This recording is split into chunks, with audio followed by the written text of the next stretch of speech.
Hi friends, நம்ம அடுத்து என்ன பார்க்க போகிறோம்? காயத்ரி தருண் கிச்சன்ஸில் பீன்ஸ் பொரியல் எப்படி செய்யறதுன்னு பார்க்கலாம். முதல்ல ஒரு கடாயை காய வச்சு அதில் கொஞ்சமாக தேங்காய் எண்ணெய் ஊற்றிருக்கேன். நீங்கள் எந்த ஆயில் வேணுமோ யூஸ் பண்ணிக்கலாம். எண்ணெய் காஞ்சிருச்சு, கடுகு பொரியட்டும். கடுகு பொரியறது. இப்போது சீரகம் கொஞ்சம் போட்டுப்போம். சீரகம் பொரிஞ்சிருச்சு, கடலைப்பருப்பு போட்டுப்போம். கடலைப்பருப்பு பொரியட்டும். அடுத்து கருவேப்பிலை சேர்த்துப்போம். கருவேப்பிலை சேர்த்தாச்சு. அடுத்து பூண்டு கொஞ்சம் தட்டி வச்சுருக்கேன், ஒரு 5 பல்லு பூண்டு பாருங்கள், அதை போட்டுப்போம். காஞ்ச மிளகாய் 3 எடுத்துருக்கேன். எல்லாத்தையும் ஃப்ரை பண்ணிப்போம். ஆனியன் ஃப்ரை ஆகிடுச்சு. இப்போது நான் பீன்ஸ் கட் பண்ணி வச்சுருக்கேன், பொடிசாக கட் பண்ணி வச்சுருக்கேன். இந்த மாதிரி பொடிசாக கட் பண்ணிக்கோங்க. அதை இதில் ஆட் பண்ணிப்போம்.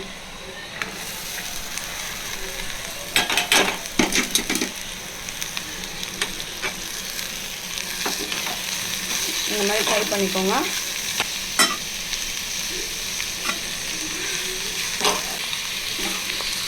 தட்டை போட்டு க்ளோஸ் பண்ணிவிடுவோம்.